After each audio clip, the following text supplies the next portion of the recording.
What is up? I'm Jared. I'm Magic. And this is Blinkers Off. What is up? Tournament huzzah! Man, I was waiting for it. I knew I had it all set up, and you know what? You lived up to the hype, my friend. I teed it up, and well done.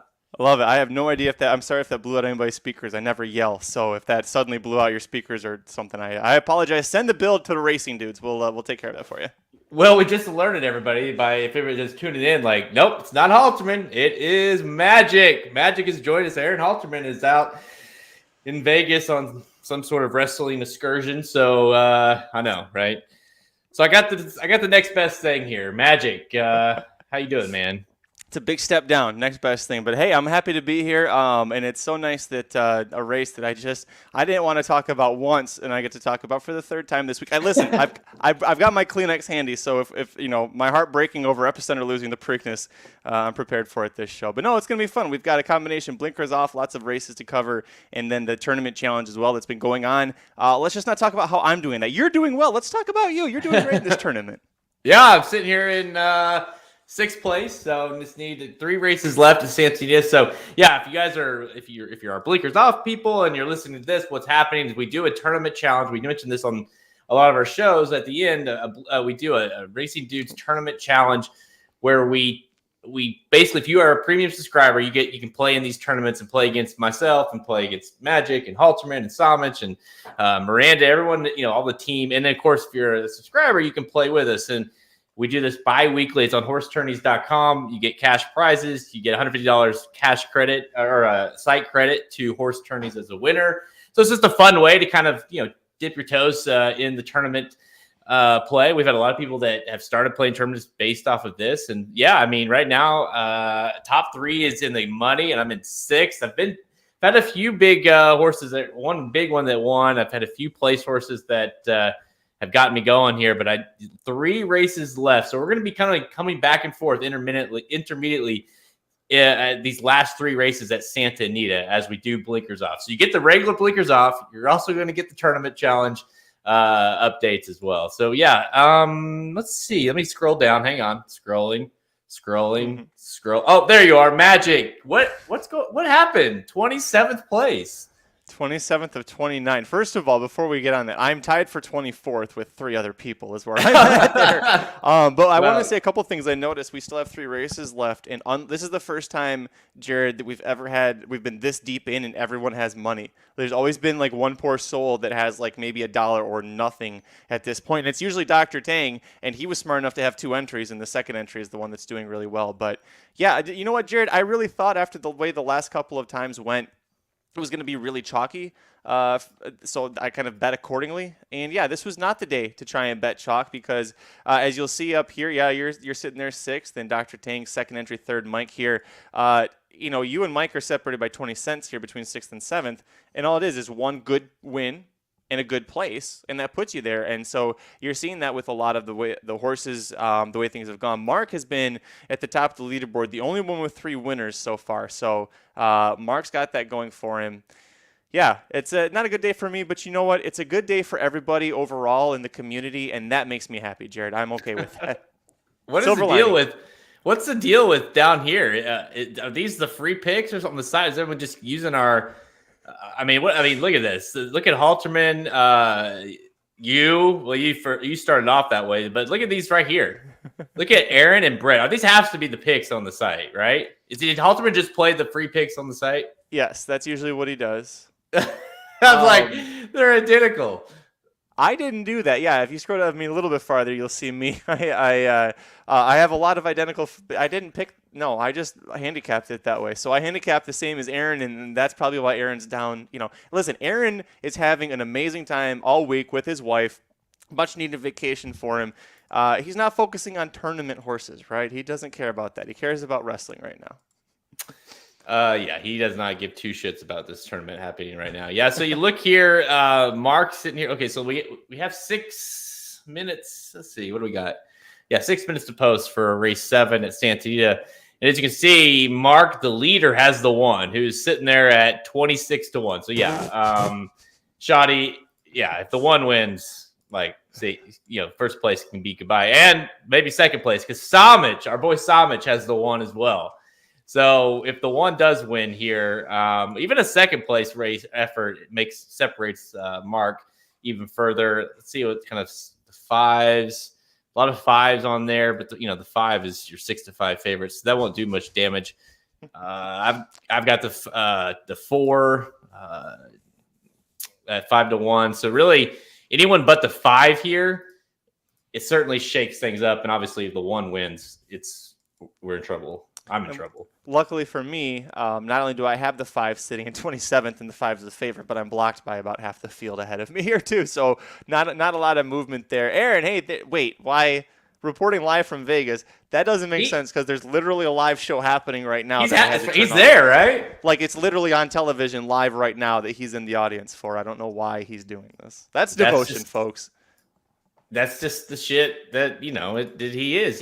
Like he shows up whenever he's at. That's the dedication that Aaron Halterman has. Little smack talk between champions. Manu has won, and Dr. Miranda has won. And Dr. Miranda just wasn't in it this week. She's busy, man. Manu already throwing shade at her for not being in the tournament. Don't put that on me. I sent her I sent it immediately as soon as I got the invite. I sent it to her because I didn't want to forget. And so don't put that on me. All right, so yeah, I hate to do this to you, Magic. We're gonna put a bow on so this would be a good experience for you because this is like officially the last Racing Dudes, related content that's going to be talking about the Preakness. So this allows you to kind of air it all out, finish it off, and then we can just put a bow on it, bury it, and we never have to talk about it again. Well, first of all, I'm happy that I've made my mother a lot of good money in the Triple Crown season. She has me make one bet at the Derby for, and it's on Epicenter to show, and then she rolls that into early voting across the board in the Preakness. So, she said, listen, I watched your videos on your YouTube channel, and if you go back and watch, there were a couple of videos where I had said for the Preakness, if you don't play Epicenter, early voting is the one you should be playing because so many trends, Jared, you're a big trend people, they were all pointing towards early voting. It was, the new shooter angle. You had, wasn't coming out of the Derby, you had a horse that could handle being on the front end but was tactical. You had a smart rider in Jose Ortiz. I was just, from my heart having been invested in Epicenter since December, and you know this from following the game for so long that, you guys had Pharaoh. You knew Pharaoh from when he was 2 years old, but he had a little bit more fanfare than Epicenter, right? But still, for them to, at 2 years old in December, to even make the gate on the first Saturday of May in the Kentucky Derby is like an almost insurmountable task, let alone for Epicenter to be the favorite in that.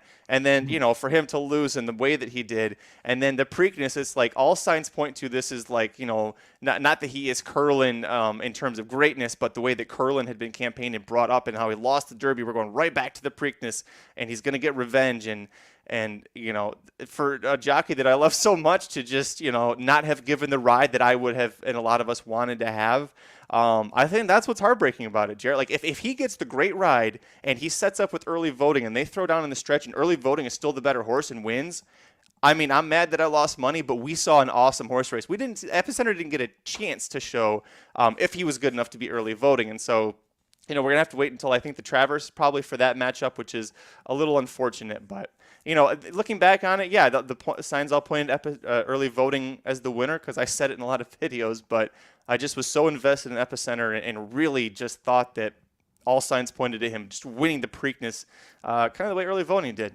Yeah, that's how that went. We'll get into this a little bit closer, but I wanted to at least make sure you were aware that I didn't do this on purpose to you. You just so happened to be that this all worked out. Hey, look, great news. My girl Van Zant. Yes, Paige Van Zant. Big fan of her even before wrestling. So, I mean, I don't like her because of wrestling. I like her despite her wrestling. Oh, no, I'm Aaron's just breaking news. There must have been a new match thrown down for the pay-per-view on Sunday. So, Dr. Tang says Jared has lots of girls. Well, it's not totally. What's a lot? A lot is a lot to different people. Well, a lot is a lot if you're married and have kids, right? Yeah, 2 is a lot. 2 is too much at that point. If you're married, 2 is too much. Shoddy. Oh, sorry. You just got the same thing. Thank you. I'm taking that $5 though, so he can buy his own beer. But listen, Jared buys. The company pays for plenty of alcohol when we go on trips together, so we'll just throw that into the fund. We need the write-offs for all our lost bets, so that we have to pay for everything with the business card to make sure we can get those write-offs at the end of the year. All right, we're going to the so game. They're loading. Yep. Yes, we will watch this, and then we'll get into. My mother-in-law knew that Joel Rosario was going to screw it up. You're right, she did. She's watched long enough. She knows that we call him the bell curve. So it's so bad that she knew it. We didn't. Oh boy, how bad is the 5 now? Is the 5 really 4 to 5 here? 5. So jeez, I mean she's fast. She'll come out gunning if she breaks clean, but nope. She's going back. I see the silks. They're not. Still in the middle there. Come on. Jeez, what are you doing with this 5, Baze? Man, who did you have in here, Jared? I've got the 4. I didn't love this race. Yeah. Well, the good news is the 25 to 1 shot 1 is dropping out pretty badly. So my 4 is going to hurt the 1. It looks like, and they're both going to be hurt by it. So that's great. One is actually hurt. Yeah, sorry. I did not know that he's. Actually, it was a bad step. Okay, I was like, that's. Come on with this 4, dude. Your 4 is looking good here. Come on, have something left. Yep. The 4. Come on. Come on, 4. Come on. Come on, 4. Come on, 4. You got this one. Come on. Finish it. There you go. Nice one, Jared. Yeah. Very nice. Woo! We're going to go 4-6. So you're going to get a 5 to 1 over a 6 to 1. You're going to get a great place payout on that as well. Yeah. 4s and 6s. All right. Let's move up that leaderboard. Let's go to 1. Dr. Tang had no 6. one ahead of me. No one ahead of me had the 4. Come on, baby. That should be. Yep. That's going to put you first. 2 races left. Come on. Dr. Tang should be second. John Ann is going to move up to probably 4th. It looks like. Boy, we're gonna get a lot of good movement. David Feldman, former champion, is gonna move up. He had the 6 there. Ken Falk had the 4. That's the only other 4 in the group here. Aaron Halterman had the 6. See, I should have stuck with the free picks on the site. That would have helped. 6 was 6 to 1. So there you go. Yeah. Yep. That 5, when she missed the break, when she didn't get the lead, it was all over. That was her only way of. I think a lot of us picked the 5 thinking she was just going to run them off their feet, and she didn't break. Yeah, I didn't. Taking that sort of a price in terms. Of course, it's hard to do that when you don't know what the odds. You don't ever imagine that horse can be bet down to. Well, hell, she was 4 to 5 when they entered the gate. So yeah, even money. But yeah, you would never have played that horse if it was a live tournament. I really thought that the 6 would have taken a little bit more money than she did in that spot. I don't know. That's the funny part about tournaments. I didn't even love this race. I landed on the 4 to take a shot, and there you go. So that was a great ride from Jose Valdivia Jr. He doesn't usually get the horses that show his talent level. He's a really good rider, and he saved a lot of ground. And I think, Jared, you and I saw her at the same time because I heard you say the 4, and she was making a great move, and he tipped her out, and she responded perfectly, and it was a great pick there. He made things. He did make that, and he had to kind of get a little lucky on that rail run, make sure that. But once he tipped out, it was like, well, as long as he's got a horse, she'll be dangerous. And luckily, the ones that she was trying to run down weren't that great. So, all right, we'll be back. We'll be 2 races left. The last 2 at Santana. We'll be back for those coming up. But today's show, we're going to recap early voting. Magic win in the 2022 Preakness Stakes, and provide, of course, continued coverage for these last races in the Racing Dudes Tournament Challenge. We're also going to give rapid-fire selections for the greatest stakes action this holiday weekend at Churchill Downs and Santa Anita Park, including, that's right, you think the Triple Crown is what we talk about, but the Breeders' Cup, the Shoemaker Mile, the Breeders' Cup officially getting started in States action, a Win and You're In Challenge Series event on Monday for the FanDuel Mile. Let's go! Yeah, that's right. It's good to be talking Breeders' Cup. I mean, it's just like that's the thing about horse racing is you just go straight. You go straight from the Triple Crown, and usually when there's not a Triple Crown, you have a situation where you're like ready for the next step, and then the Breeders' Cup's here, and then next thing you know, it's Breeders' Cup. So we still don't have the Monday Sand Anita PPs I up know. on DR. Maybe by the time we get to that race, we can actually have PPs to look at. But does Timeform have them? Let me see if Timeform's got them. I agree, Manu. It's better to be lucky than smart. That's right. I'll tell you. I mean, Rich Strike. Hello. There you go. And it's not much to be the first to tell you. It's all, these tournaments are all about, you have to be a good handicapper, but it's all about just kind of picking the right horse that fits for the tournament you're in and hoping that they run, they run well, right? I mean, that's why 6-1s, 5-1s, 20-1s, 15-1s, whatever, don't win all the time because they're not very good. But you find the right races to get them in. And of course, when it makes sense in these kind of tournaments, you just got to get lucky, right? Roll the dice. All right. So let's talk. Let's see. Oh, okay. Preakness 147 is a wrap, and no person in the world is happier to say it is a wrap than the guy I'm with here today. Magic, we got. Okay, so like you kind of alluded to it. We all watched this. Obviously, if you guys watched the live stream with us, appreciate it. He just, early voting, got the dream trip of trips, was the new shooter, had nothing go wrong, or Epicenter had everything, was not the fresh horse. Not to say I'm not going to make that excuse like that is a reasonable excuse. I mean, I think he ran well, considering, but just the absolute worst trip, ran huge. Ran up to get second. This horse was second to last. And that, by the way, the other horse that had a big shot, Secret Oath, was last as they entered the first turn. And you just knew from there that these horses were going to have to be much the best. And frankly, with Epicenter, he showed up. He still ran his race, but you needed early voting. You needed those horses to not get the dream trip in the perfect situation, which they did, and unfortunately he just is not going to beat early voting when you get that kind of trip. So I'm at the point, and I'll be nicer since you're on here, but when I was thinking about this show earlier this week, I was thinking it was going to be with Halterman. I'm like, can this horse win a big race, Epicenter? I mean, at this point, do we just key him in second? Because, listen, this race you can make an excuse for. He should have won the Derby. I mean, it's just he's a frustrating horse, and I can tell you're frustrated with him.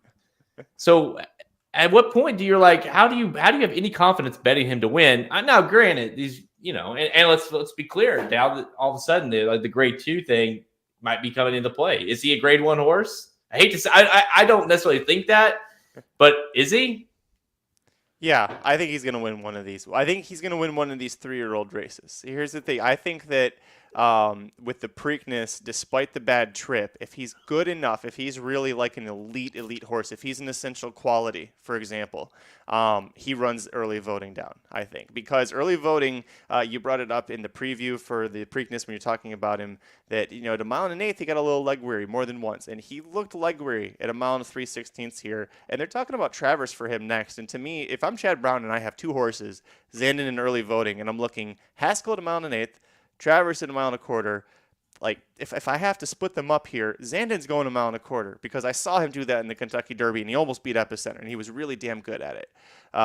Early voting here, I think a mile and an eighth to Haskell, I think is the right spot for him. If he goes Travers, I think he's beatable.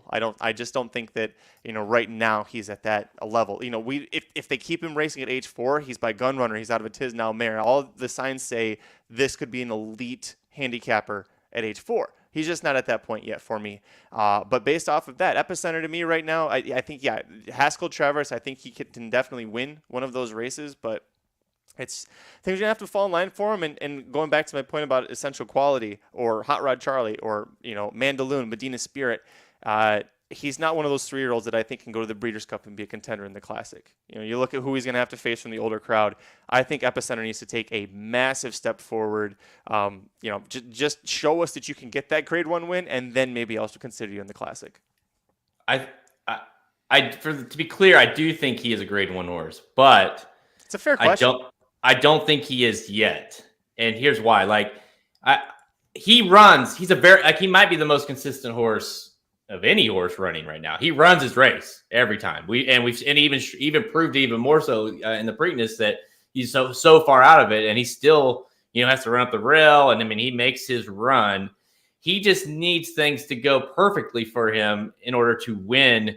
Well, I say that maybe not, because how much more perfect could you have gotten in the Derby? I mean, he got the really nice trip. Maybe you could argue Rosario went a little early. But my point is, I think that he needs for him to win a grade 1 somewhere down the road, it's going to have to take a situation where he runs that baseline race and no one else pops. That's the issue. Ridge Strike popped, early voting popped. You know what I mean? So he's never to your point, he's not there yet to make that leap to get to a Breeders' Cup Classic kind of race or something. No, I think all things he should be right eventually. Maybe next year as a 4-year-old or something. Obviously we know with Gunrunner, right? Took him a little time to kind of get to be a super horse. He was not a super horse at 3. So yeah, I mean, it's not like he's a bad horse. I just don't know. For me personally, I'm going to have a hard time if he does enter the Haskell or the Travers playing him. Just not because I don't think he's a good horse. I'll key him everywhere, but maybe not in the first spot, just because it's if you think one of those horses can pop, and obviously you never would have got to Rich Strike, right? But early voting you got to that. You can see how that could have happened. That's the fear. I'm kind of burned out on him just a tad, just from it's dude, to be a good horse, you got to win one of these, right? Yep. And maybe he proves it this summer, but as of right now, he hasn't. And the odds are going to kind of dictate, I think, how a lot of people play. And it's going to make people weary to play him, right? Because he goes to the Jim Dandy or the Haskell next. It doesn't matter who he's facing. He's 7-5, 8-5, 2-1. He goes to the Travers 2-1. He's going to still be short priced unless somebody suddenly pops out of this crop that just makes you go, holy shit, that's the new best one. So it's, you're going to have to worry about that too. He's going to be that horse where if you're looking at multis, man, do I single Epicenter? Mike and I singled him in the Preakness in the Pimlico pick 5 because we're well, he's going to be a short price. We think he's playable here, and you could go with early voting, but so many people are going to single Epicenter. If you thought he was going to win, you have to single him or completely chuck him. So it's going to make for fun discussions. We're going to have lots of headaches from handicapping, I think, but it'll at least be fun.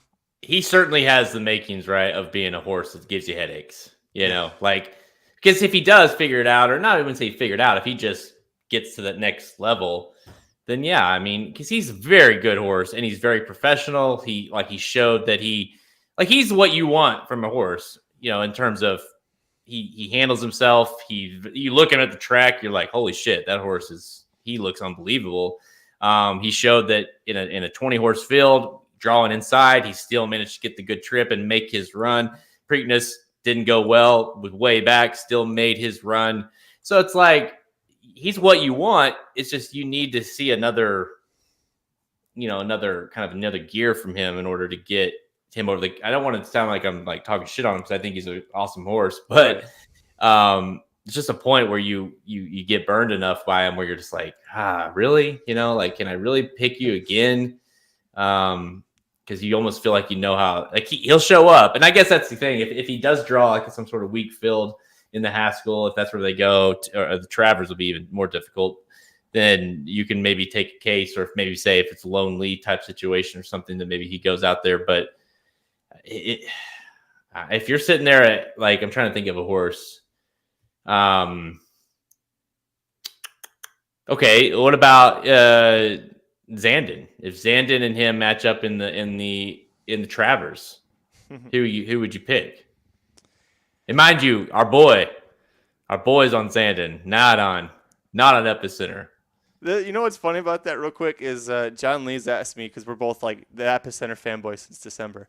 And he was all right, so if it's Rosario is the problem, who would you put on him? I was it's Pratt. That's the real question. He's no, Pratt's on Zandon. If I'm going to pick anybody, I want Pratt on there. Price-wise, Jared, what you're looking at there is an interesting scenario because Zandon will be, do you think he'd be the better price? I think he would be, because you've seen Epicenter finish second in the Preakness, but then there's going to be people who, like you, they've been burned out on him, and maybe they just decide, that isn't for me. I don't want to play that horse anymore. So I think at that point, this, a cop-out, the betting is going to make me kind of decide that one what the odds are. If the odds are similar, I'm going to go with Epicenter because he's a little more tactical than what we've seen from Zandon. Zandon can be tactical, but to me, Epicenter is a little more push button. So going to mile and a quarter, that's where I would go. But I don't know, price-wise, who do you think is going to be favored in that spot? I still think Epicenter would be, just because, he still beat Zandon in the Derby. You know what I mean? If you want to talk about, we got to see it one more time with Epicenter, but Zandon had maybe every chance to win, more so than Epicenter. I mean, he got the perfect trip in the Derby, and he still couldn't get the job done. So you talk about burning money, Zandon did it too in the Derby. Both those horses you could argue should have won. So to me, I think Epicenter is done enough to where he'll still. I mean, it's not like. And I think the bad trip, the combination of a lot of Brett, a lot of people with if he had a better trip or a better rider, he would have won. So play that. And my argument to that, and I do think that's probably right. I mean, obviously we had a bunch of money on him, so I wish it was right. But he still, from a numbers perspective, he ran. That's what I'm talking about. Baseline. He ran his pretty what he runs in all of them. You know what I mean? Regardless of that trip, he still ran a very normal race for him in terms of the numbers. So I don't know. I mean, a better trip, obviously. I wish whenever they broke, Rosario would have been a little more aggressive with getting some sort of placement. I don't know why he chose to do that, ride him like he was 20 lengths best. It's if you think he's the best horse, get your place and just get in position in the first turn.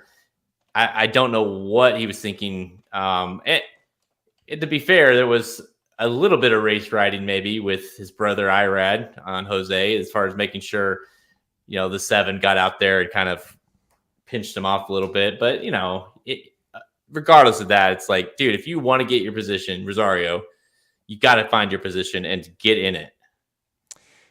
Mike Somich made a great point on Magic Mike Show when we were talking about the Preakness on Monday, that the difference between Rosario and Pratt, the main difference is that when it's a snap decision in the middle of a race, when you cannot think, you just have to do instinctually, that's where Rosario gets beat.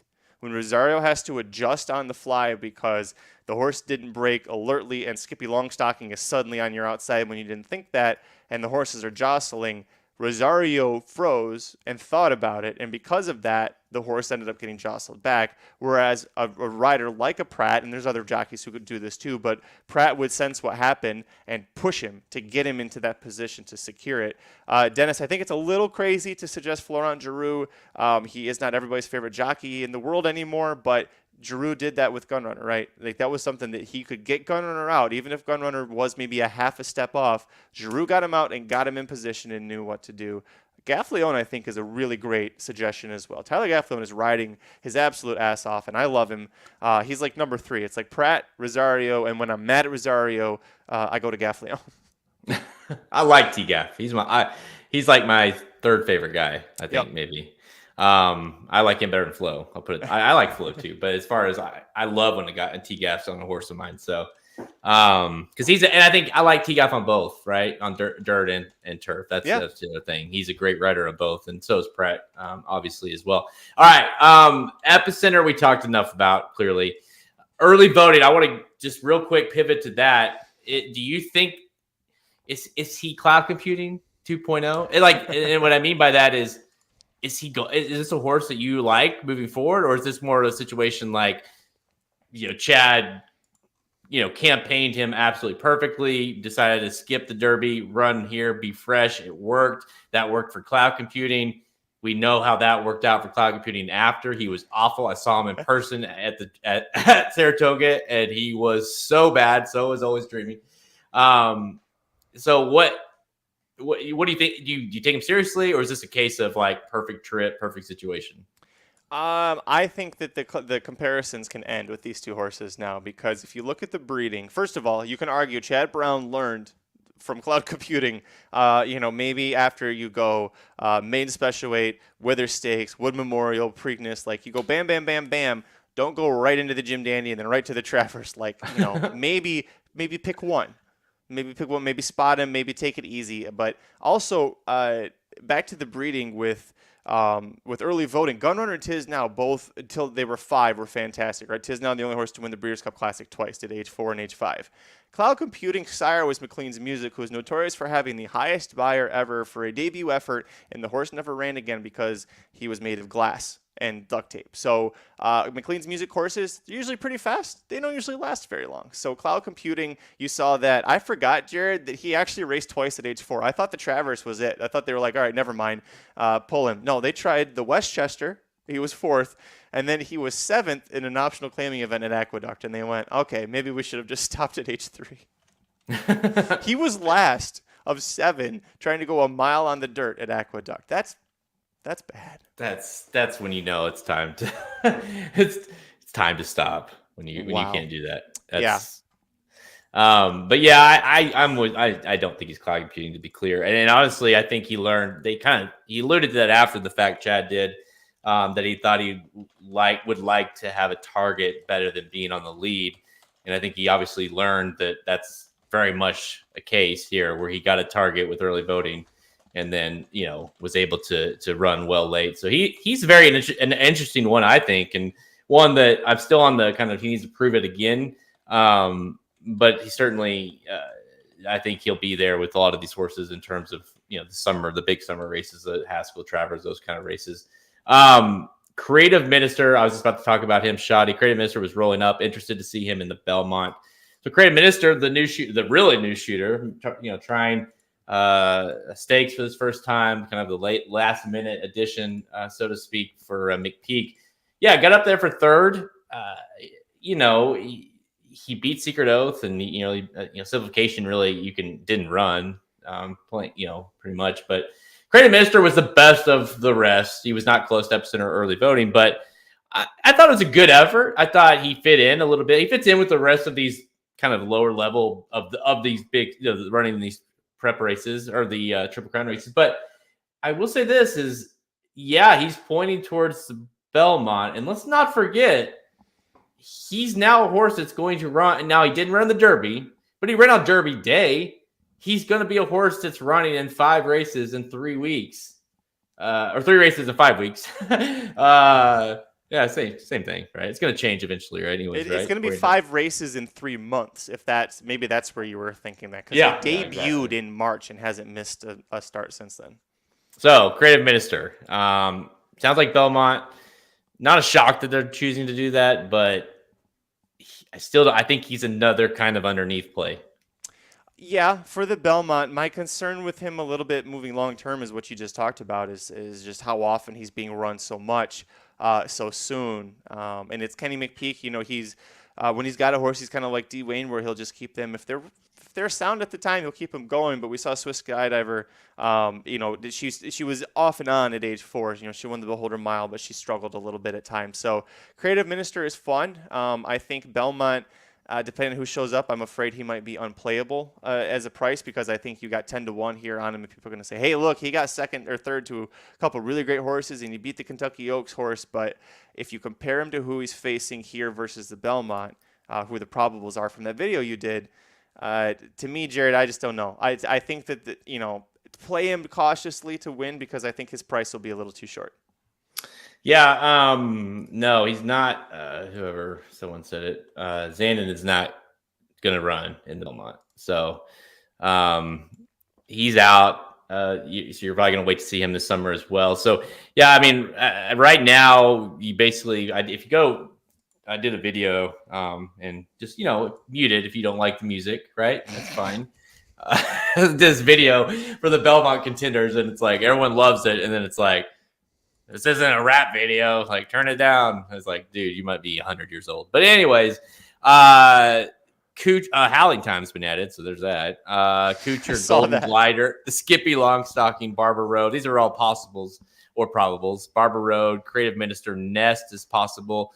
Ethereal Road, We the People, Rich Strike, the Derby winner, and Mo Donegal. So those are your threats. It's not a, as I went through and did that video and kind of looked, it's definitely not like a star power race, but it is an interesting one. Obviously, having Rich Strike in the race makes it even more interesting. and it's competitive. I mean, all these horses like Rich Strike and Mo Donegal, Ethereal Road now, throw his name in the mix, Barber Road. These horses that like to come from, 2 miles out of it. And then you've got We the People, who was awesome in kind of his kind of rebound after the Arkansas Derby and the Peter Pan. So, yeah, I think there's some intrigue to it. And I think you're going to get fair prices on all the horses you like. You won't get 80 to 1 on Rich Strike, but he won't be. You said I was going to get good prices on all the horses I like. So don't talk about Rich Strike. I don't like the horse. We don't him over at racingdudes.com, remember? It's not a good story for horse racing. Oh, geez, don't even start. To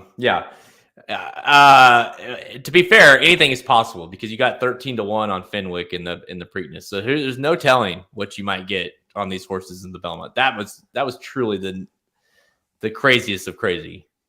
I can't. Yeah, next to the Belmont is interesting. They said that they're gonna let her training decide it, but they worked her with Mo Donegal today, and it seemed like she held her own pretty well. So, Pletcher's done it before. I don't love the move. I don't hate it either. She's, you watch her race in the Oaks. She's just kind of one of those grinders that just kind of keeps on coming. And I don't know. I don't think she could. I'd be surprised if she won. I mean, but I don't necessarily hate the move there.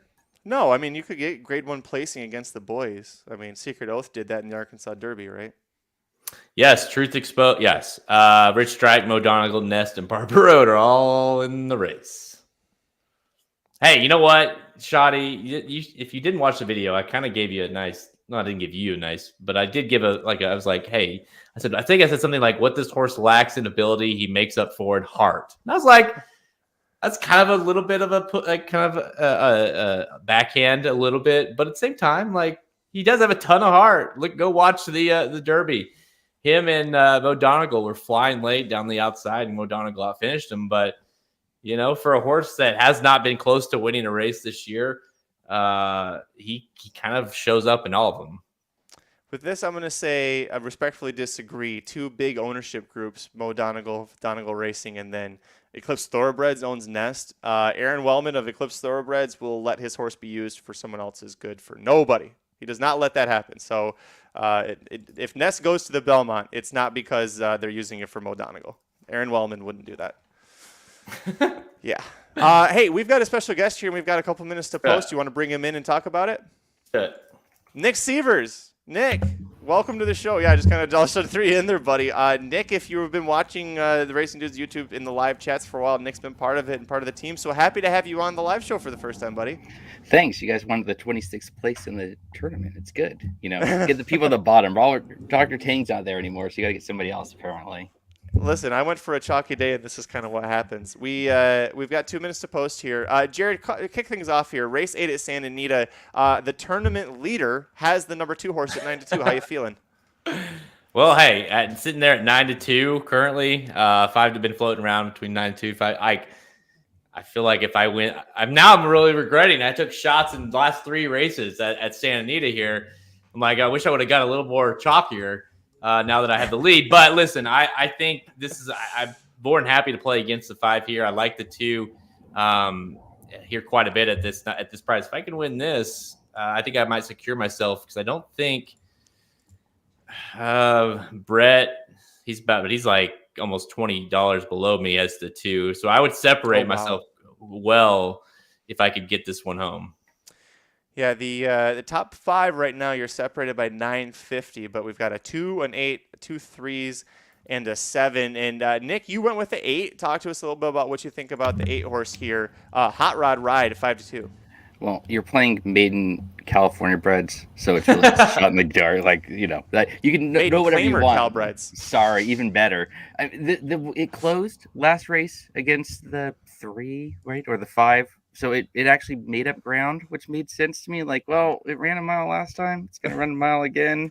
Kind of closed into a somewhat slow pace. Well, very slow, but kind of slow for maiden claimers for California bred. So it kind of made sense. I was hoping to get better than 5-2. At 3-1, I was hoping it would go up. But I played all chalk because every week I've played trying to swing for the fences, and I keep missing. And this week I played the chalk, and I missed again. So, depending on which week I'm going, we'll make sure we go the opposite way. So next week I'll tell you what I'm going to do, and then you can do the opposite, and maybe you guys have a shot of winning, or Jared already does. You know what we need to do? We just need to go 2 entries, and one with your chalk feeling and one with your long shots, and you got like a 50% shot to be competitive.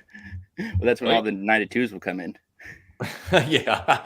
Well, it's starting to see more and more entries. Even Dr. Tane got in on the action this week and put in 2 entries. So it seems like it's helping people in terms of playing that. When you have a field size of 30 or so like we have here, it just obviously increases your chances of playing that. Some people like to play. I know Somich likes to play too, if you can, obviously, in the big ones. But I'm looking through here and I see like 1, 2, 3, 4, maybe 4 of the people that have double entries, 4 or 5. Mm-hmm. This is pretty cool. Well, what was it, last time or 2 times ago? We had multiple. Last time we had multiple triple entries. So. Well, yeah. I mean, you get basically $300 to win the thing, and it costs $10 to enter. So you play $20 and shit. I mean, still a good return. Double your chance of hitting this thing. So, all right, they're in the gate. Come on, this 2. 2 for Jared, 8 for Mark, and for Nick, and I've got the 5, who's the favorite, and is being pushed very hard to get to the lead in a 50K Kalleward maiden claiming race. Oh boy, this 9's going to take out half the field. Oh boy, he's okay. Good, he stopped. I thought that 9 was just like pointed to the rail. It looked like War of Will in the turn at the Derby. All right, your 2's on the lead here. You feeling pretty good about this spot? Yeah, I like this horse. One of the big reasons I played this horse, because I thought the horse might be a lone speed here, and the 3's pushing a little more than I would have liked.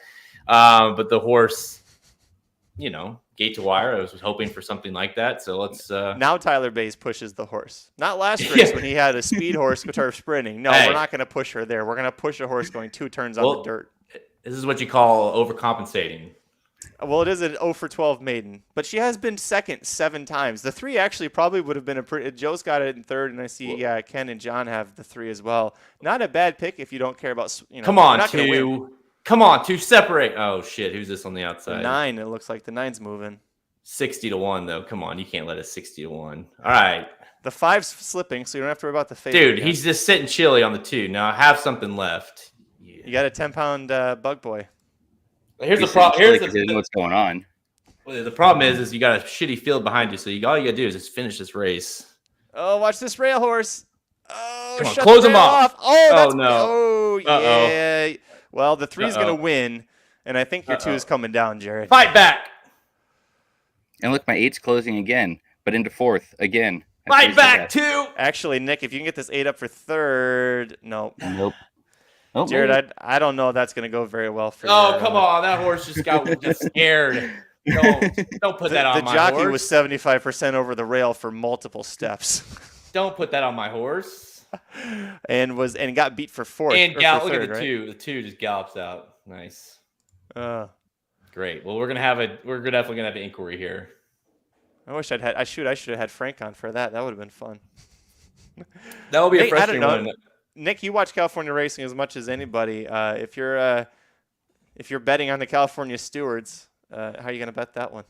It's Friday. It's the second to last race. They're going to let it go. 5-minute inquiry. They're done. They want to get out of there. Hey, California, Kalleward, maiden claimers. Yeah, no, we're good. No worries. Keep going, guys. We're okay. Who was it he cut off? Was it the 6? Yeah. The problem is that he kept coming, like you would like to have seen him fade a little bit, and then it's like, well, it wouldn't have mattered really anyways. But when you see that kind of not re-break, but the kind of re-rally after the trouble, it kind of helps. Now, we'll say this: the two finished strong too, though. So you wanted a maiden Kalleward in for a 50K tag, going 2 turns on the dirt to try and re-rally. Like, Peter Miller's not racing at Santa Anita anymore. That's not happening. Oh, shit. That's funny. Richard Baltus is not racing at Santa Anita anymore. But hey, if I can get this home without an inquiry, I survived the nose earlier at Woodbine. It was like the nastiest of noses. Luckily, I won it for place. Wasn't win. So it's like, if I can win this one too, and not get a DQ here, then it might be a sign that I'm gonna win this thing. Yeah, there's the Stewards inquiry. They just announced. Who had the 3? You're not going to be first either way. No. Joe's going to pass you. There's Ken a bunch and John are me. going to be close. Ken might pass you. 4-1. Yeah, that's not 10. good. Yeah, Ken's gonna pass you. John will be close. So look you're at the gonna head drop on to here. third. Yeah, you're in trouble. That's not good. Yeah. He also didn't try to correct him. That's a. Well, it's the coming back out that was the problem, right? Oh, Like, he geez, went I didn't to- even realize he He came went back to the out. rail, and he went back to cut him back off again in the 2 path, just to ensure he doesn't go around him. Oh, wow. Well, great. Jared, he was trying to win the race for you. He was the jockey was on Team Welch. He was trying to get you home. He just couldn't do it. Well, shit, I thought he might win the race before that happened. He looked like he could be could hold on here, but then, yeah, let's see this. Well, he's stretching out from 5.5. I mean, to almost hold on at a mile. That's actually pretty good. When they got the inquiry up on the 2, 8, and 6. So he comes down on the 6. What's the 8 doing? I where's wonder that? if the 6 and the 8. I think maybe there's something they have. Oh, right there. No, come on. Yeah. Hold on. No, because the 8 was coming, and then. Yeah, it definitely needs to be put up in second. Okay. No, I think they're mostly just looking at that, but because it looked like. Just leave it. It's just too complicated. Just leave it alone. I don't see a problem with it. No, we'll come back to this. Well, This is gonna be a minute. Yeah, I'm going to continue to watch this. Never cared more about a California-bred maiden claiming place horse in my life. So, Well, it's the beauty of first of tournaments, 4 Jared. days too. It's like we got 4 days. They can't fill any of these fields. It's like, yeah, we can, just throw it up there. It's fine. I'm surprised they even ran today. Like tomorrow, they only have like 68 entries on the big stakes day. It's Yeah, no, wild. it's not great. yeah, even though Monday races, which we'll talk about here in just a second, on rapid fire, you got a Breeders' Cup win you're in, and it's got like 6 horses in it or something. So, I don't know. Magic. I blame you. You live out there. Hey, man, All it's right. nuts out here. Do some rapid fire, and then we can go through this. And Nick, do you have you handicapped? You're more than welcome to stay and give your thoughts Yeah, on these races. sure. We just I'm sure you're familiar with the show, so we just kind of go through it real quickly and Just be give our rapid. picks. You've already talked too much, so Fair. I'm kidding. we're gonna go with Santa Anita, the stakes action. Santa Anita is Sunday. Monday action at Santa Anita has 3 grade 1s, and of course we'll go to Churchill Downs for the winning colors on Monday. Good news, the DRF-PPs are up, Jared. You were right. By the time we great. got to them, the Sunday PPs are up. Oh, great. Well, good thing I handicapped it already. So, oh boy. All right. So let's just do this. Bring it up here. If you guys see a result on that race, someone alert me. I've got Frank in my ear when he comes in. I'll let you know. I'll do this. Is Magic spazzing, or is Frank Miramati talking? Maybe the 2 only could run for, Purse purse money? money only. I don't know. All right. So, all right, time for rapid fire. We have an inquiry we're waiting on patiently on the side here with 1 race to go and the dudes tournament challenge. But we'll get back to that because we have stakes action to talk on this holiday weekend. We're gonna fast forward all the way to Sunday. We have Sunday and Monday racing Santa Anita. Bringing it with a bunch of graded stakes action on Sunday, and of course we move over to the grade 1s on Monday with that win you're in for the Breeders' Cup. So we'll get to that in a second. Let's kick things off. Race 3 Sunday, Santa Anita Park, the Daytona Stakes, grade 3, 100K for 4-year-olds and up, going to about 6.5 furlongs on the turf, on the downhill turf. So Magic, I'll kick off with you. 6-horse field. 8-5 on Brand, 9-5 on Burn and Turf. Did you go one of those? You got disqualified. Ugh. Yeah, they put him 4th. Hey, So there's you actually the 8. did want him to run for purse money because then you would have been disqualified into the favorite, who I think was the 8, who got kissed into 2nd.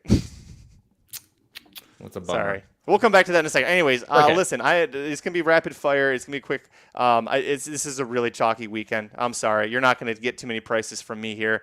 Top pick for me is going to be Brand's class drop. Jared, he was in the turf sprint at Churchill Downs on Kentucky Oaks Day. John Sadler never ships and does well is the thing. And this horse gets second at 40-1. We're not getting that price, but we're also not facing any of those horses like Arrest Me Red, who we had a good showing behind.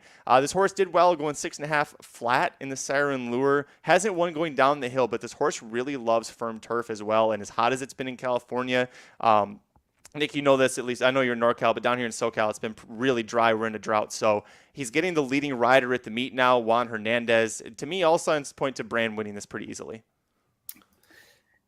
Yeah, I mean, Brand beat the one that I like. I had Canderel. I'm going to talk like Somich, apparently. Somebody's got it. Canderel's coming second off of a layoff. He was off for a while. Ran poorly that last race, but was 3-1. So maybe kind of hope that he has something to go. He was slow pace. Maybe on that second race, he's going to be able to do something with Rispoli. Really, I'm just trying to play something that isn't 8-5 because that's kind of boring. So, I mean, Brand seems like the most logical to me. Canderel, I'd probably play in a tournament like this because it makes somewhat sense. But yeah, it's Brand more than likely. First time on the show, first time making a pick, Jared, and he already insults me. It's a good thing this isn't my show. He already called me boring for picking Brand. We let anything go on blinkers off. It does not matter here. We have no rules. Magic Mike's way too stiff. Any cough into the mic. That's just how I thought I muted it. Sorry.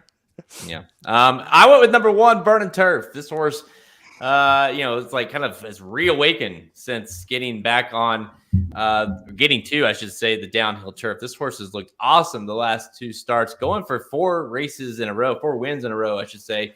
Kind of a very versatile horse. Wins on dirt, then it goes over to the turf, going 6.5 furlongs on that downhill turf at Santa Anita. Back-to-back wins, and just both efforts comes off of it.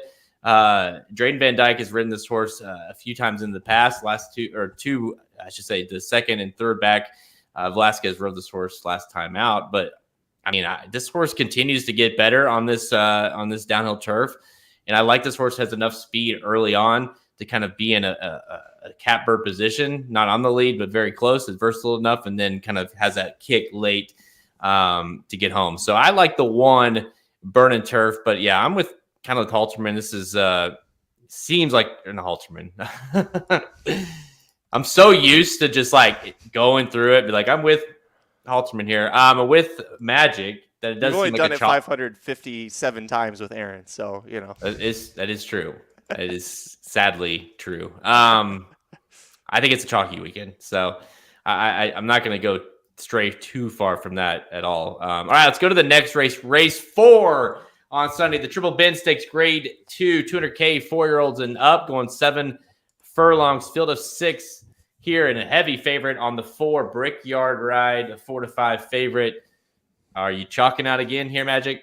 Oh, absolutely. This horse is so cool. Let me tell you about this instead of telling you why he's going to win because it's so boring.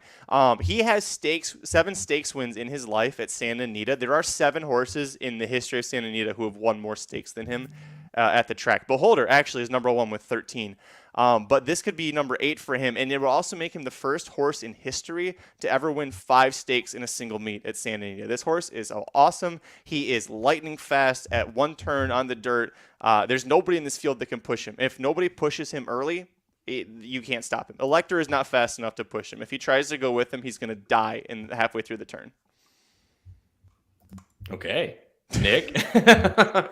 Yeah, I mean, Brickyard Ride's probably the best horse in Southern California at this point. He's ran it, on the dirt, on the turf. He seems to win everything, which isn't saying a whole lot. I mean, the best horse in Northern California is all, in California, like, congratulations. But he's probably the best one. So it's hard to imagine him losing. I was going to maybe hope for Elector because I don't like to play 4-5s. But again, more than likely Brickyard Ride wins, and more than likely I lose because I'm going to try and be cute and beat him. But yeah, I don't see how Brickyard Ride doesn't just run away with this one. Yeah, going for 5 straight wins here, and really none of them have been close. Just very dominant since kind of this was a horse that loves Santa Anita. Of course, 9 wins and 12 starts. I'm kind of with Magic. It's like they're damned if they do, damned if they don't. If they try to run with them, that's not going to go well. If they let him go out, see ya, right? So he's just going to cruise. So to me, he's just going to have to not show up. And clearly, judging on his last 4 races, that's not an issue. He's got fired a bullet last time out work. Seems like he's still ready to go. So yeah, I'm with you guys. I love the 4 Brickyard ride. I think he'll be very tough to beat on Sunday. All right, let's go to race 7, the Honeymoon Stakes. Race 7 on Sunday. The Honeymoon Grade 3, 100K for fillies, 3-year-olds going 1/8 miles on the turf. Hey, we got a field of 7 here in this one. 6 to 5 on the 5. Caro Memories. You got Island of Love at 5 to 2. Sterling Crest 4 to 1. 5 to 1 on Ballet Dancing. But 6 to 5, another heavy favorite. Are you chalking out again, Magic? Kind of. I'm not going with Caro Memories. I'm going to take the 1, Island of Love. I'm going to go for 5 to 2, second choice here. I think this is a great horse for Phil D'Amato. Flavien Prat, before he left town, this was a horse he rode both starts. She lost both times to Lucky Girl, who was a multiple stakes winner on turf.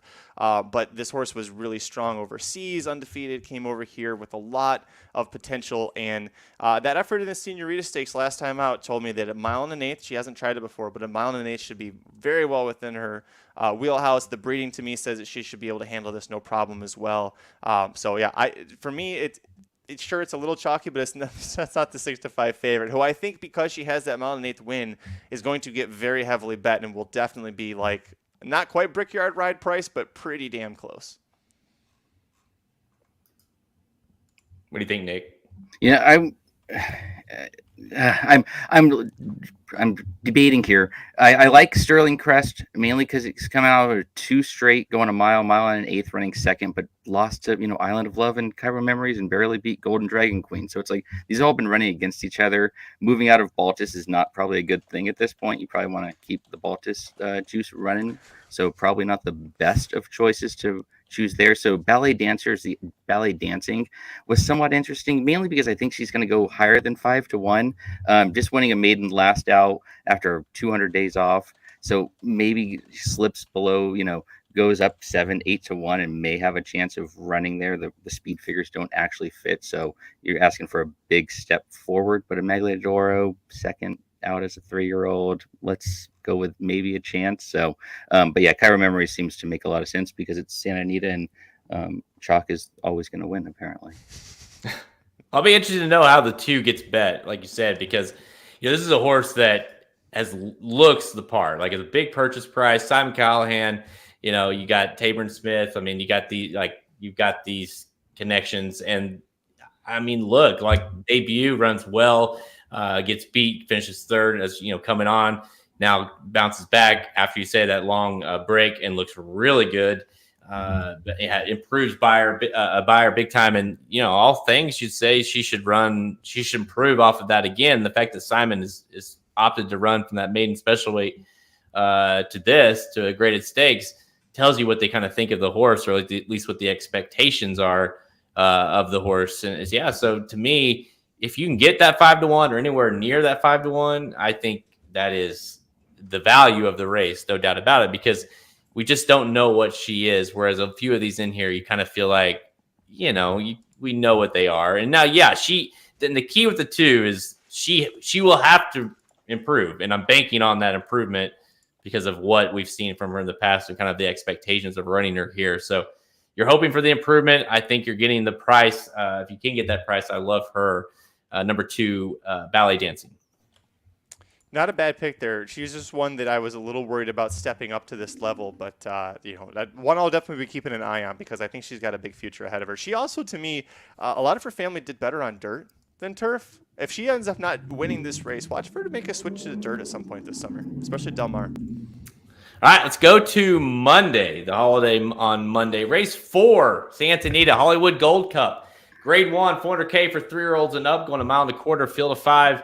Lines up for this one. We don't have odds out yet, so you can kind of just assume Royal Ship, Spielberg, Defunded, Stiletto Boy, and there goes Harvard, the 1 horse. You got the McCarthy / Baffert barn invading here. I've taken a stand. I'm officially on that stand. I'm not playing any of these horses until I see Bob Baffert's name listed as any of these horses' trainer. So where are you going, Magic?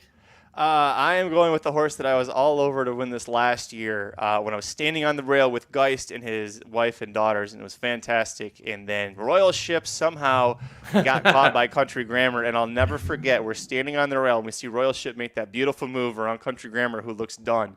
And out of nowhere, Country Grammar just finds that next gear. The old re-break. The old re-break, and literally, Geist and I both at the same time scream, re-break, re-break, the whole stretch as he's going. Like, we lost money because of Royal Ship, but, like, you know, we're still screaming because it was just too funny that it happened right there in front of us. There's no Country Grammar, who is probably the best dirt handicapper in the world right now. I think that John Shear Mile Stakes set him up perfectly for this. It was a nice return from a long break after running a mile and a quarter. We know that he can handle this before. So if there was a layoff, I wouldn't be using Royal Ship, but I love this horse. I love Richard Mandela so much. I trust that he's going to have this horse ready for this grade 1 spot. What about you, Nick? Yeah, I don't understand how Irad Ortiz is going to California on Monday. Like, what's he doing? Like, he's riding one horse. So that alone is somewhat interesting to me. Not enough to have one that lost or one on the turf last out. So it's like, well, okay, why now are you going back to there? Because you haven't really been great there either. I have a love affair with Spielberg, who I've probably lost more money than any other horse I can think of. It won at Del Mar, like its first race, and I was like, oh my god, I found the first horse I finally found that's great, and it sucks. So he's one that I've always loved, but I think he's a 7 furlong type. So I'm going to default into Spielberg or into Stiletto Boy. He doesn't like to go a mile and a quarter because he got beat at the San Anita Handicap, but he looked good at the Californian. So let's hope that the track is really fast like Pimlico was last week, and maybe he'll just hold on all the way around and they won't be able to keep up with him. So I'll kind of default into Stiletto Boy, but Royal Ship probably makes the most sense. So I don't know. I'm probably pick one and hope you get 3-4 to 1 in a 5-horse field. I'm whenever you have to get past a few of these that are, like I said, former Bafferts, it makes it a little bit easier because I'm only picking from a few. And I like Royal Ship. I that effort on the return after the layoff, that was nice. That was really nice. And he's obviously a horse that can run big races, has ran big races. But he's also a horse, like Magic said, can be frustrating or but surely there's not a re-break in here, right? Because like I said, we don't have the Baffert guy listed. So I'm with Magic. I think it's Royal Ships to lose. This Royal Ship will be the favorite, right, Magic? Yeah. I think Stiletto Boy is going to be favored. Really? Yep. Really? There's a lot of steam. There's a lot of steam on Stiletto Boy. Well, I hope he is. That'd be great if we can get the Californian's the local prep for this, and he won that easily despite facing 3 horses, 2 of them donkeys. So. All right, let's go to race 5 on Monday at Santa Anita. The Shoemaker Mile, grade 1, $500K for 3-year-olds and up, going 1 mile on the turf. It is a Breeders' Cup. Winning you're in for the Breeders' Cup FanDuel Mile November 4th and 5th at Keeneland for the Breeders' Cup World Championship. So you win this race, you are in the FanDuel Mile at the Breeders' Cup. Field of 6 lines up here. Master Foxhounds count again. Haywood's Beach, Dance Some Mo, Smooth Like Straight, and Restrained Vengeance. Magic. I know. I just know you're gonna pick Smooth Like Straight. I know it. It doesn't matter who's on the horse. I was going to pick Smooth Like Straight. But you saw it, and you're like. You should see my notes. I'm not going to screen share it because there's some words literally in my notes where I just couldn't believe that this is like, you're giving me one of the most honest, hardest trying, most talented, not raw talent, but just like combination when he puts it together at a turf mile. That's one of the best in America, if not the best that we have right now. The Europeans and Sodashi in Japan can still certainly win, but this horse is so goddamn good. And it's interesting that Flavien Prat's riding when Reese Blue's been his long rider. Rispoli didn't lose the mount so much as he and Pratt both left town at the same time. And then Pratt was like, hey, I'm going to be back in town for Memorial Day. So his agent did the right thing and locked up a bunch of mounts. And then Rispoli still hasn't won a race since I think like April when he's, the first time he left California. And then he decided he's coming back to California, but he lost all of his good mounts because he made the decision too late. So you're putting the best jockey in the world aboard the best horse in the race, one of the best turf milers in the country, if not the world. Smooth like straight. I mean, like, I don't care. Like 3 to 5, I'm going to play this horse. I'm going to pound this horse. I love this horse. If you couldn't tell. Yeah. Nick, I don't know if you could tell that I love this horse. Yeah. I mean, Smooth Like Straight's the best turf horse by far in California, which, contradicts what I just said about Brickyard right about 12 minutes ago. But, we'll just pretend like I didn't say that he was the best horse. The one that is interesting here that is probably going to be a price is Restrained Vengeance, who hasn't ran on the turf last out at Golden Gate, did poorly, but he was out wide. He was 14th in the San Francisco Mile. He had no shot, and he did close relatively well. But you got to go back to Eddie Reed back in July at Del Mar. He lost all of these horses. But the one before that, the American, the American at Santa Anita on a mile, he won at a good time form number. He's kind of hit that 117, 118 time form, which is nowhere near what Smooth Like Straight runs is 120, 125. So I don't think he has a chance of beating him. But the underneath with Restrained Vengeance probably makes the exacta worth something. Otherwise, Master of Foxhounds is weird. That he just keeps showing up. He feels like he's 12 years old, but he's been it feels like a million races. But he's the other one that I kind of like underneath. But yeah, Smooth Like Straight's definitely the play here. Yep, I agree. What do you want me to say? I mean, Magic kind of said it all, right? I mean, what can I add to that, right? Smooth Like Straight was 7 straight buyers, triple digit buyers. Then you get to say, oh, now we're gonna add Pratt. Okay. I mean, he was a half length away from beating Space Blues in the Breeders' Cup last year. I know it was at Del Mar, but then he went to Keeneland and he should have won the Maker's Mark Mile. Cheryl Spite, I still don't understand how that horse won, but and he got beat by Mason and Cheryl, like I said, Cheryl Spite, but Mason came back to, of course, he beat like 2 horses, 1 horse. I don't know. It was 2 horses, I think. 3 horse field at the Belmont, but he looked good. Okay, all right. And a win is a win, Jared. Yeah, I don't know. He came back to win. That's all you need to know. So yeah, I like Smooth Like Straight. He's a true horse, and now you're getting no offense to Rispoli, but come on, you're getting Mr. Pratt Daddy aboard. So I'm with you guys. Smooth Like Straight. I like him on to win, and obviously, you know what? And that's the other thing. Like, he belongs in the Breeders' Cup, right? He'll be there anyways. Just get him a ticket. He needs to get in there. So there you go. Smooth Like Straight in the Shoemaker Mile. All right. And finally, on Monday at Santa Anita Park, we will go to race 10, the Gamely Stakes, grade 1, 400K, fillies and mares, 3-year-olds and up, going 1 1/8 miles on the turf field of 8. Hey, we got a larger field here, Magic. Field of 8 lines up. So going global. Can Pratt do it again on going global for Field D'Amato? Absolutely. Not even a question. This horse is a half length away from being undefeated on American turf. She's done it against older horses twice. Forget the American Oaks race when it was off turf. Just did not even belong in that spot. They just figured, why not? Let's give it a try. But it didn't work. Doesn't matter. This horse is second off of the layoff, second at age 4. She looked amazing, in her first time at age 4, which is always when you have that question mark. But we don't have to worry about that, Jared. We're second off the layoff here. Pratt Daddy's going to get it done. Honestly, Flavian Pratt's going to come in on Monday and go from second in the jockey rankings to first. I know the math doesn't work out, but he's going to do it. He's just that good. So, yeah, Jared, for me, going global. But did you chalk out with me? Did I? Yeah, did you? Oh, yeah. Okay. Yeah. Yeah, I love going global here. It was like one of those things that I would have probably picked going global at it, not even like without Pratt. And then it's like Pratt gets aboard. And I'm like, oh, backup board, I should say. Yeah. I'm like, all right, yeah, that's perfect. So yeah, I just think this horse is it's kind of like you said, it has kind of turned has kind of became this horse that we kind of thought this horse might be earlier in her career. And geez, man, like you say, other than that one, brutal loss on the San Clemente, and then of course, the American Oaks on, whatever, that was off the turf, so it doesn't count, right? What has she done wrong? She's a true horse. She comes every time, and you've got, again, it could be a big day for Pratt. So I'm with you guys on going global. What do you think, Nick? Going global's again the best horse here. I think Canoodling is interesting though. Juan Hernandez is probably my favorite jockey because he said hi to me at Golden Gate Fields one time. So since then, me and Juan Hernandez have this like great friendship. I just bet on him when I feel like he has a chance. She won last out, going the fastest she's gone. It was a really good race. Just she wired the field, and so in this case, if she can get the lead, which is a big if, obviously, but I think she has a shot of wiring if she can get in front and kind of hold on. Now, with that said, Going Global is going to win, but Canoodling is the interesting one to me that I think has at least a chance to be a fun play as opposed to just the obvious Going Global here.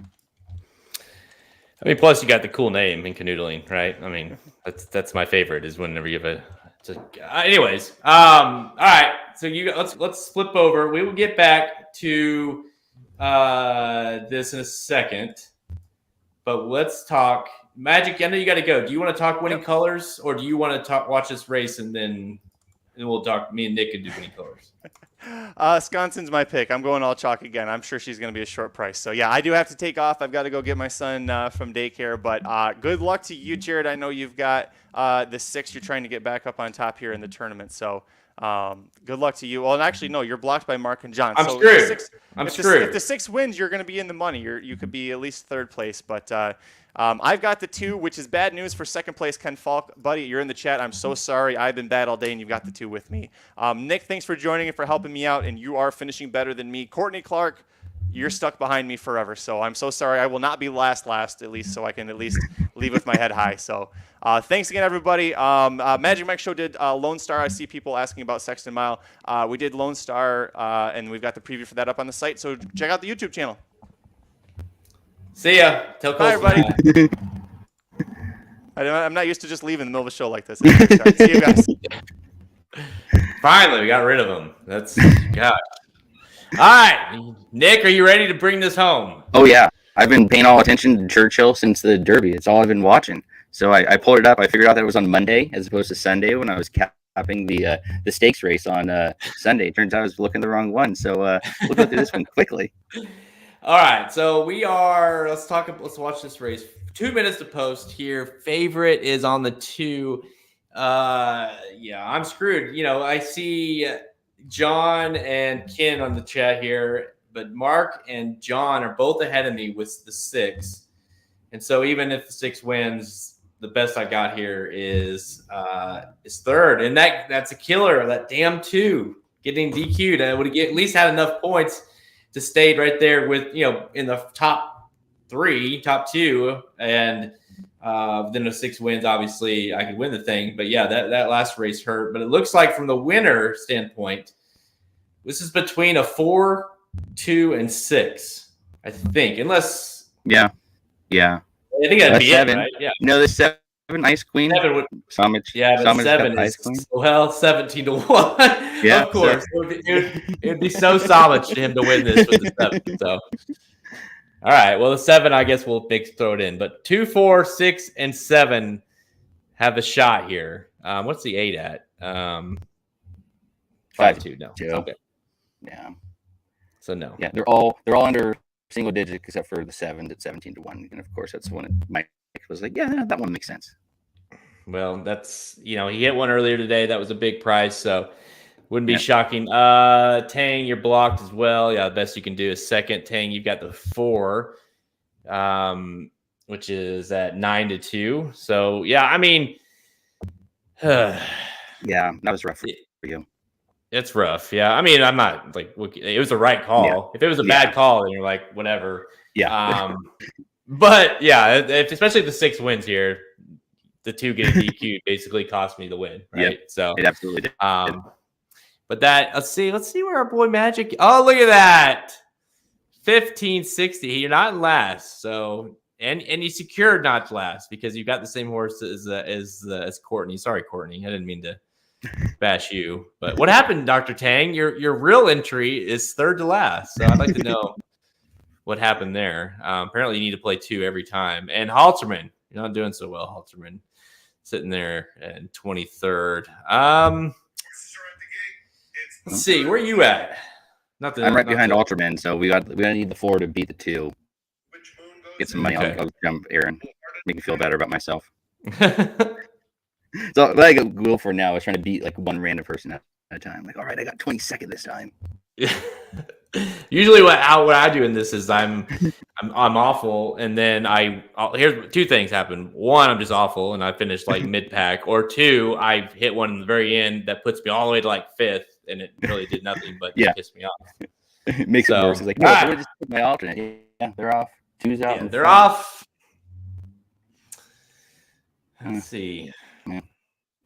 It's hard to get really excited about a starter allowance on the turf. And Yeah. There they go. They're running. Now they're around the turn, and they're running. Check back in 5 minutes, and they will be finishing this race. So, well, pretty quick quarter mile. They won 21 and a half, 23 and a half. Just kidding. Nope, just slow. Let's see here. Where is the 6? 6 and last. All right, that's great. Yeah. There you go. Just where we want it. Oh man. Yeah. So 2 is gonna. If you got the 2 here, if you're looking at Nick Ken, you gotta love this, right? The 2 is getting the trip you wanted. A lone lead. 47 seconds. And you got you're 3-1, so it's, at least it's one of the better horses. So this is one of my favorite angles, is when you have a horse just it's like go to the lead and see if they can finish the race. And this horse looks good, Ken. This is gonna be brutal if you lose this thing. I mean, he's gone so slow. It's a minute 12 for 3/4 too. So 4 is moving up. 6 is making the run. 6 is gonna see 5. Yep. 5 is moving, but no, that's down. 2's just gonna take him. No 5s that are gonna make any move here. The 2, it's up to the 2 or the 6. Looks like. Yep. Oh. 2's gonna 6 is gonna have to be a lot the best. The 2, I think it's gonna be the 2, folks. Oh. Uh-oh. Is right. So you don't call the races the 8th. Yeah.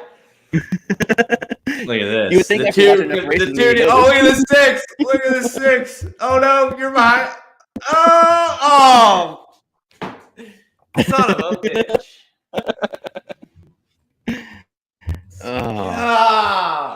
Wow, that 6 was flying late. I thought the 2 had it locked up. Yeah, at that rate and the speed they were going, no reason to not take that one. That 6 was good. Wow. And at 6-1. Oh, that one hurt, Jared. Mark Devine got the win. And John's gonna jump up there too. John's gonna come early second. Yeah. You're gonna be 3rd or 4th? Oh yeah, probably 3rd. 4th. Yeah. I'll be 3rd. I think. Well, because the 2 got 2nd, yeah. Yeah, the 2 was the favorite, so it's gonna be close. Yeah, I got 6-1 on the 6. No, I'll have it. Yeah, you should get it. Man, that's a brutal day. All right, well, a $16 winner, a $19 winner, and then that one's going to be a 14. Yeah, and that's. I'm gonna write a letter to the stewards at Santana. All right, they're gonna there you go. Back and say, yeah, you see, they went this way and they went that way, and the course had no way around him. Yeah, that's why he came down, Jared. It's like, listen, I had $127 that I could have won because of you guys. I want my money back. And like, let's see, John. Yeah, NHC, here I come.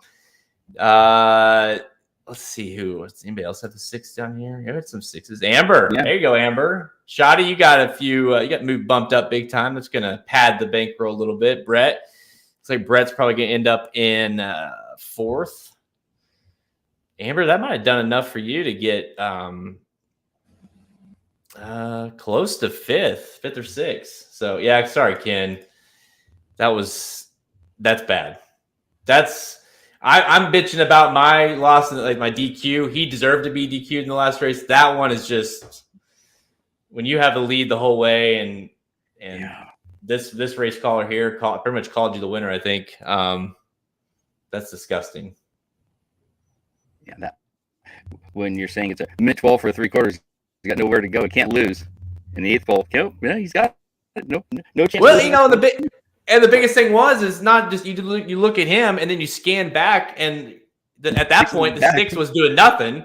Yeah, I thought the 6 was going to go backwards, and then all of a sudden here he comes. So Yeah, you could blame Magic Ken because he left. Yeah. So obviously the juju kind of got messed up when he left. So all right, that's a wrap. Thanks everybody. We'll get to rapid fire here in a second, but thanks everybody who played in this. And obviously we do these bi-weekly, so we'll be back in 2 weeks, which is is that Belmont? Yeah. That's Belmont Eve. There you go. So we'll do 2 weeks prior to pad that bankroll for the Belmont. All you gotta do is be a subscriber, Race Dudes Premium subscriber. You'll get invited into these for free. You just got to enter. And of course, today we had 29 playing. So cash prize 127 for Mark. John, you're gonna get 89. I'll get 38. And then on top of that, Mark, you get the $150 credit to horse tourneys. So that gets you padded. You can play some bigger tournaments at horse tourneys tomorrow as well, and anything you want to play in these again. So congrats to Mark and John and Ken. I'm sorry. That's all I can say. But hope you come back. Hope you come back. All right, let's go back to. Oh man, I'm like trying to be happy here. So let's go talk the winning colors. In my mind, I'm thinking I don't give a shit about the winning colors. I just got beat on that. All right. Monday at Churchill Downs, the final one we're going to talk about on Rapid Fire. Race 8, the winning color stakes, grade 3, $200K for fillies, mares, 4-year-olds and up, going 6 furlongs. Field of 6 lines up here, 6-5 on the 3 Sconson. Magic gave his pick as he exited. He likes Sconson here. What do you think, Nick? I was going to play against Wisconsin because he wants to, or she wants to close, and it's a slow pace. And I'm like, oh, look at the blue bar in time form. It's going to be slow. She can't close. And then the last 4 races, she's closed into slow paces that look just like this. So if she doesn't win, I'd be kind of shocked. And at 6-5, not really telling you a whole lot. Euphoric, going gate to wire, kind of, sort of, maybe, but probably not. So yeah, Wisconsin for me. Yeah, it just, I don't know. Like I kind of the way I approach any of these races with a heavy favorite, you think it's gonna be a heavy favorite. It's like, okay, let's beat her. Let's beat them. This one, you just go through and you say, well, gosh, I mean, even though the horse, has lost some races, this horse did win this race last year. This horse is very good at Churchill Downs, 4 wins and 7 starts, 2 seconds. Loves this distance, 2 wins and 3 starts, 1 second. And to top it off, this ain't no grade 1. This isn't a great, this isn't the Madison. This isn't the Derby City Distaff. This is the winning colors. And there's 5 other horses that she needs to beat. So your only concern with Wisconsin is the break, is the layoff. Like how is she going to be off the layoff? But let's just keep in mind that her last 2 starts, she got beat by Gamine and Cece, and then the next start she beat Bell's the One at Churchill Downs. Bell's the One likes Churchill. So there's no Bell's the One. There's certainly no Gamine here. There's no CC in this race. So I think Wisconsin's easily the one to beat. Nick and I both like Wisconsin in the winning colors. Let's see. Yeah, what are the? Yeah, so I got third. Mark, $78, $78.80. Mark wins by 80 cents. Oh, that's brutal. Ken, 4th. Amber, both your entries, 7th and 8th. So another top 10. Dr. Tang got 9th, and Lori was 10th. Halterman made a move. Oh, he had the 6th there too. So look at that. Halterman got your entry. Looks better with that 6th win in the last race. That was fun. That's what's fun about these. When I played tournaments, I got into playing a lot of tournaments last year, and you start to learn.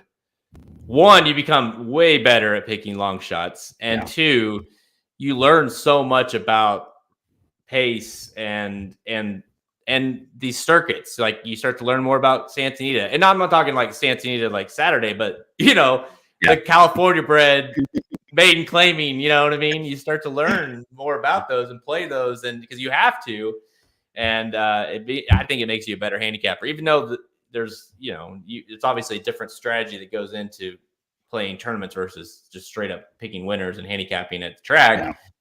it certainly makes you a better handicapper, wouldn't you say? Well, yeah. I mean, that's like with Somich playing the 7 there. He's the only one playing the 7. He knows he's probably the only one playing the 7. So if the 7 does just somehow pull that off, it's like, oh, he jumps from 12th to 1st because he got that one long shot. So it's why he's so good at the NHC and that $2 win place type thing. It's like those are hard to play and they're hard to pick winners. You know, like I said, I was like, oh, look at all this chalk we're going to get today, all chalk, and then I end up in 26 because it's not all chalk. But it wasn't like there was some super long price. I mean, what the leader was at 72, which is a big number, but it's not like some crazy long shots came in. It was some good bid price numbers. You hit 2 or 3 of them, and you run up the score pretty quickly.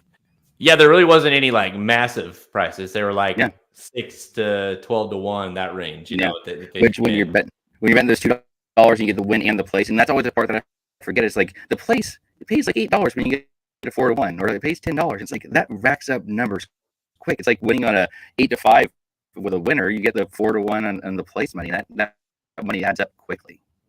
Oh yeah, the unfaithful ways there in the last was 6 to 1, I think, and paid $6.60 to place. So 15-20, and that and that 15-20 to win. So yeah, that's the place is huge, and that's why a lot of times you'll have these horses that why it doesn't make a lot of sense to play like a 4 to 5 or 3 to 5 in these tournaments, because that horse wins, and then the horse that gets second maybe is 10 to 1. Well, if you had the second place horse, you're probably moving past the guy that had the winner, because 4 to 5 ain't going to get you very far. But if you're 20 to 1 gets up for second, that place money will. Yep. So it happens all the time, and that's why it makes a lot of sense and that's another example of strategy that goes into these. And obviously a very good reason why, with Somich, a lot of these tournaments he plays, especially the live ones, they're live, in terms of you can see your position. Like for you, for instance, if you struggle today, you get towards these last races, you're like, well, I got to take shots because I have to. Yeah. And that obviously changes the game completely. These are pick and pray tournaments that we play here, which means you put all the picks in beforehand. And then so it gets you in a tough situation if you are behind the 8 ball towards the end and all you have are favorites. Yeah. Yeah. I mean, I was on 3 to 1s there and 4 to 1s at the end. It's like, well, even if I hit all of them, it's like, all right, I'll move up into 10th place and who cares? It's not worth the play. Yeah. So, the last ones are interesting that way. I mean, freaking pick and pray have their place though, and they're really interesting because it really helps to pick who's going to be the favorite, right? When you get the 2 to 1 and the 5 to 2 and the 3 to 1 in the morning lines, and you're like, oh no, that one's going to go off at 4 to 5, and the one that's 5 to 2 scoots up to 4 to 1. You actually can get some value that way too. Yep. All right, that's all the time we have. Check us out at racingnews.com for our free picks and our premium selections on our products page. Click the Get Racing News premium button at the menu at racingnews.com to learn more. Remember to go get your hands on, it's available soon, the inside track to the 2022 Belmont Stakes Racing Festival wagering guide. 9 graded stakes, Belmont Stakes Day, 8 grade ones worth $6 million in purses, 3 Breeders' Cup winning or in races on the card. We decided we would just, instead of just doing a Belmont Stakes wagering guide, we're just going to have the whole day of racing. So 9 graded stakes, 8 grade ones, the Belmont Stakes, or inside track to the 2022 Belmont Stakes Racing Festival wagering guide will be available soon at racingnews.com. Make sure you go check that out. Remember, we are your destination site for all free horse racing picks to all the major horse racing tracks. We're on Twitter at @racing_dudes, Instagram and Facebook. You can find all episodes of Blinkers Off by visiting our podcast page, Apple Podcasts, Spotify, all the places you listen to your podcast. We are available for each episode. You can also find us on YouTube. Speaking of YouTube, the Magic Mike Show. We had some people asking about Lone Star Monday All Stakes late pick 5 preview. You can go get that on the Magic Mike Show, all the same podcast channels, of course, on our YouTube page as well. And Mike Somich is at Lone Star. I think he just arrived just now, or here just recently. So he's there as well. So I'm sure he'll be doing some live tweeting this weekend at Lone Star. He's playing in a few tournaments, and of course he'll be there for the action on Monday as well. All right, Nick. I never. I've gone from Halterman. Somehow Magic got mixed in, and now I'm to you. Some random guy in his RV here in motorcycles, right? On my way camping. I don't know what that's. I think it speaks more about me. Like, does no one want to be on these shows with me anymore? Is that what we've come down to? I'm sweating over here. Like, I feel like, oh my God, you can't see how bad I'm sweating. I'm drinking water. I'm throwing water on myself. Turn my camera off real quick. I do have to give myself a plug real quick. We do a YouTube show, and we do the daily double on Santa Anita. So watch us on YouTube. All right, what's the YouTube channel? My friend, I forgot his name. How bad is that? Gerald Contreras. What's the channel? Gerald Contreras. Okay, So it's just his name. All right. So it's just us. So there you go. Cool. Go check him out on YouTube for more Anita, of course. And Nick, thank you. As you know, what this has probably been my best guess of the day. So the bar was set real high with Magic, but it's all right. I appreciate you having you on, and thanks for joining us, giving your picks. I'm Jared Welch. He's Nick Severs. Good luck this weekend, guys.